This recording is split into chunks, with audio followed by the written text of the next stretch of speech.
Hello बच्चों, कैसे हो आप सारे। तो लास्ट वीडियो में हमने पॉलीमर्स की डिस्कस कर रहे थे। हम डिस्कस कर रहे थे रबर के बारे में। रबर में हमने मोस्टली उनके बारे में पढ़ा था कि हमारे पास नेचुरल रबर्स क्या होते हैं और सिंथेटिक रबर्स क्या होते हैं। जो नेचुरल रबर्स था वो लेटेक्स से ऑब्टेन होता है। वो लेटेक्स कहाँ मिलता है? लेटेक्स रबर जो ट्री है वो इंडिया, इंडोनेशिया, साउथ अफ्रीका, इन सारी जगह अवेलेबल होता है। तो इन जगह से हम ऑलरेडी रबर को ऑब्टेन करते हैं। फिर हमने वोल्कनाइजेशन ऑफ रबर के बारे में हम ऑलरेडी डिस्कस कर चुके हैं। सिंथेटिक रबर्स होते हैं, जो नेचुरल रबर होते हैं इनको इलास्टोमर्स भी बोलते हैं, क्योंकि इनकी इलास्टिक प्रॉपर्टीज होती है, इस वजह से इनको इलास्टोमर्स भी बोला जाता है। और जो सिंथेटिक पॉलीमर्स होते हैं इनकी जो स्ट्रेंथ होती है, यानी इलास्टिक जो प्रॉपर्टी होती है डबल होती है as compare to natural polymers. क्योंकि ये अगर उनको स्ट्रेच किया जाए तो बहुत ज़्यादा हम उसको डबल स्ट्रेच कर सकते हैं as compare to natural rubbers के अकॉर्डिंग। ओके, तो जो आज हम पढ़ने वाले हैं वो पढ़ेंगे बायोडिग्रेडेबल पॉलीमर्स क्या होते हैं, कि बायोडिग्रेडेबल पॉलीमर्स क्या हैं, उनकी इम्पोर्टेंस क्या है, और कुछ जो हमारे पास जो पॉलीमर्स हैं उनके कमर्शियल इम्पोर्टेंस क्या है। ओके, तो ये लास्ट टॉपिक है इस चैप्टर का, और इसके बाद ये चैप्टर फिनिश हो जाएगा। हम आज के बारे में आज डिस्कस करें। लेट्स गो।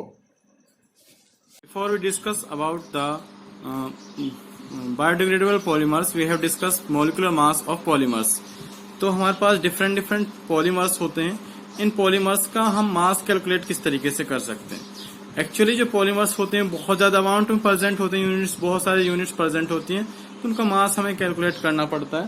तो उसका मास हम किस तरीके से कैलकुलेट करते हैं, तो इसके लिए दो मेथड हैं। नंबर एवरेज मोलिकुलर मास, एवरेज मोलिकुलर मास। जो ये नंबर एवरेज मोलिकुलर मास है, इसमें क्या होता है कि हमारे पास जैसे N1, N2, N3, इस तरीके से हमारे पास क्या है, नंबर ऑफ मोलिक्यूल्स प्रेजेंट हैं। और साथ में अगर इन्हीं का जो ये मोलिक्यूल्स प्रेजेंट हैं, इन्हीं का अगर मोलिकुलर मास पूछा जाए, अब मोलिकुलर मास है मान लो इनका M1, M2 और M3, ठीक है। इसी तरीके से ये नंबर ऑफ मोलिक्यूल्स हैं और इन नंबर ऑफ मोलिक्यूल्स का ये मोलिकुलर मास है। अब हमें निकालना किसका, एक पर्टिकुलर पॉलीमर्स का, क्योंकि बहुत सारे नंबर ऑफ मॉलिक्यूल्स और उनका मोलिकुलर मास मिलकर तब जाके क्या बनेगा, हमारे पास पॉलीमर बनेगा। तो हम किस तरीके से कैलकुलेट कर सकते हैं, तो हम लिखेंगे Mn, यानी एवरेज नंबर एवरेज मोलिकुलर मास, ठीक है, इज इक्वल टू N1 और M1 प्लस में N2 M2 प्लस में M3 M3, और साथ में आप क्या करो, जितने भी नंबर ऑफ मोलिक्यूल्स परसेंटेज कितने भी हैं, चाहे जैसे N1 प्लस में N2 प्लस में N3, इस तरीके से आप उसको ऐड कर दोगे और ये आपका क्या निकल कर जाएगा, molecular mass according to number average molecular mass. Okay, दूसरा है वेट का अकॉर्डिंग, ठीक है, किसका अकॉर्डिंग, वेट के अकॉर्डिंग। यहां भी क्या है, मान लो हमारे पास M1, M2, M3 are the molecular masses of the species of molecular mass M1, M2, M3। तो यहां भी सिर्फ यही है कि यहां पे डिफरेंस यही है। तो यहां पे क्या हो जाएगा, अगर हमें निकालना हो MW वेट का अकॉर्डिंग, तो क्या हो जाएगा, M1 प्लस में M2 और M2 प्लस में M3 और M3 अपॉन में जितने भी हमारे पास मासेज ऑफ द स्पीसीज हैं, तो M1, M2, M3, इस तरीके से उनको सबको आप ऐड कर दोगे।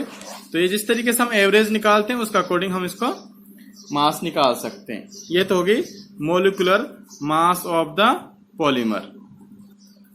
नेक्स्ट हम बायोडिग्रेडेबल पॉलीमर्स।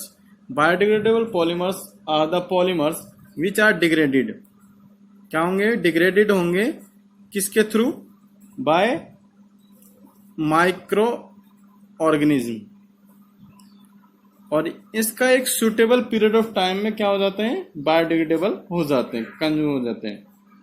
तो are the polymers which are degraded by microorganism within a suitable period, so that the biodegradable polymers are their degraded product do not cause any serious affect on environment. तो main इसका effect ये क्या है कि ये polymers हैं, आपने देखोगे पॉलीथीन है ये बहुत ज्यादा इफेक्ट करता है, बट जो बायोडिग्रेडेबल पॉलीमर्स है वो क्या होता है, डिकम्पोज हो जाते हैं, ये कंप्लीटली डिकम्पोज हो जाते हैं। कंप्लीटली डिकम्पोज हो जाएंगे तो क्या हो जाएगा हमारे पास, ये कंप्लीटली डिकम्पोज होंगे। डिकम्पोज होने के बाद ये इसका इन्वायरमेंट के ऊपर कोई नेगेटिव इफेक्ट नहीं पड़ेगा। तो ये इन्वायरमेंट के लिए हमारे लिए बेनिफिशियल होते हैं, एक तरीके से कोई सीरियस कॉज नहीं करते। अब इसके कुछ एग्जांपल्स पढ़ते हैं। सबसे पहले जो एग्जांपल है वो है PHBV। इसको अक्सर कर आपको एग्जाम में मिलेगा, क्यों? क्योंकि फर्स्ट ऑफ ऑल तो एक चीज आपको इसकी फुल फॉर्म आनी चाहिए, तभी आप इसका पॉलीमर्स मोनोमर्स बता सकते हो। और जैसे ही आपके पास इसकी फुल फॉर्म आती है तो आपको कोई प्रॉब्लम नहीं होगी, क्योंकि इसी का जो फुल फॉर्म है उसी में इसकी क्या है, मोनोमर्स छुपाए हुए हैं। तो क्या है इसकी full form, poly beta hydroxy butyrate, polyhydroxy butyrate, butyrate को बीटा हाइड्रोक्सी वलरेट, ये इसकी फुल फॉर्म है। और यहीं से इसका जो मोनोमर्स है वहीं से इसका पता चलता है। तो एक तो इसका क्या है, मोनोमर क्या होंगे इसके, 3 हाइड्रोक्सी ब्यूटेनोइक एसिड, ठीक है, 3 हाइड्रोक्सी ब्यूटेनोइक एसिड, और साथ में क्या होगा आपके पास 3 हाइड्रोक्सी पेंटेनोइक एसिड। आपको सिर्फ ये याद रखना है, 3 ब्यूट मतलब 4 एंड अगेन पेंटा मतलब 5, तो 3 4 5, और आगे क्या है 3 दोनों के सामने लग रहा है हाइड्रोक्सी, इसके सामने भी हाइड्रोक्सी, इसके सामने भी हाइड्रोक्सी।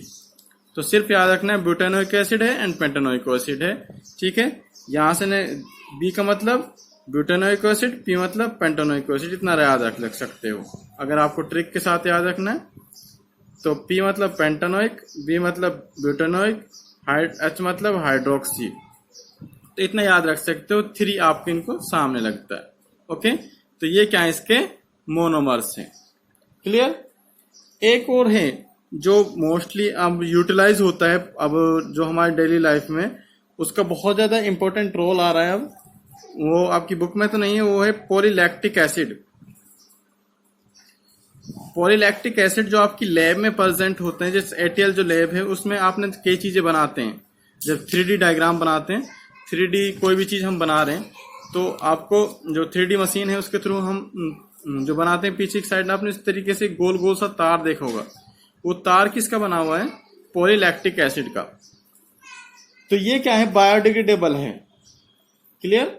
ये क्या है, बायोडिग्रेडेबल है, और ये बनता किसकी वजह से है, लैक्टिक एसिड की वजह से।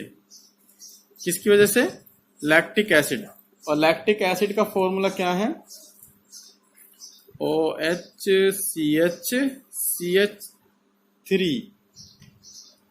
और COH, ठीक है। या फिर सिंपली इस तरीके से लिखते हो COH, इधर आप क्या लिखोगे CH3, इधर क्या लिखोगे OH, ठीक है। तो आपका ये क्या है, पॉलीलैक्टिक एसिड का फॉर्मूला, क्लियर। इस पे कंप्लीटली इस पे भी लगा सकते हो इस तरीके से। तो ये आपका क्या है, लैक्टिक एसिड का फॉर्मूला है, क्लियर स्टूडेंट्स। तो ये इसको आप शॉर्ट में लिखते हैं PLA, पॉलीलैक्टिक एसिड, ठीक है। एक और है हमारे पास नाइलॉन 2 और नाइलॉन 6, ये 3 एग्जाम्पल हैं, नाइलॉन 2 एंड नाइलॉन 6। तो यहां से इसका नाम इंडिकेट करा, नाइलॉन 2 और नाइलॉन 6। नाइलॉन 2 और नाइलॉन 6 का मतलब होता है, एक तो इसमें ग्लाइसिन प्रेजेंट होता है। क्या प्रेजेंट होता है, ग्लाइसिन। ग्लाइसिन का फॉर्मूला होता है CH2 की साइड एक साइड लगा दो COH और एक साइड NH2 अमाइन ग्रुप, ये क्या है, ग्लाइसिन है, ओके। एंड दूसरा क्या प्रेजेंट होता है आपका, कैप्रोइक एसिड।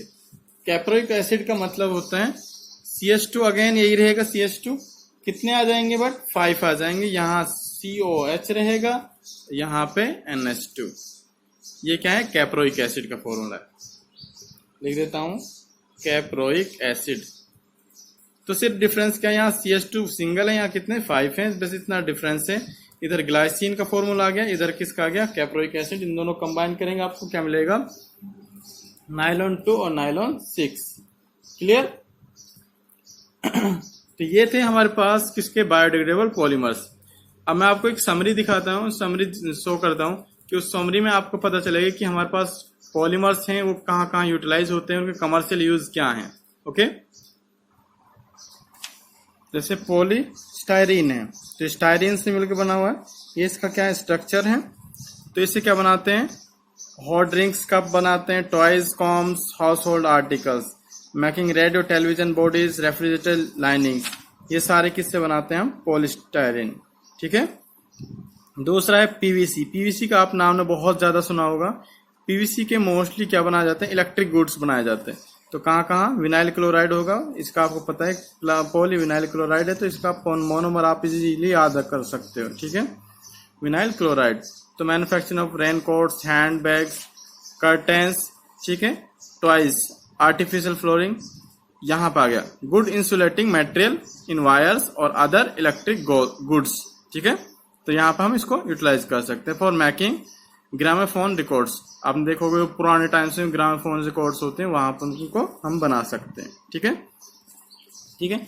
ये तो कुछ यूजेस थे, आपको इजीली आप फाइंड आउट कर सकते हो कि कहाँ पर उनका यूटिलाइजेशन है।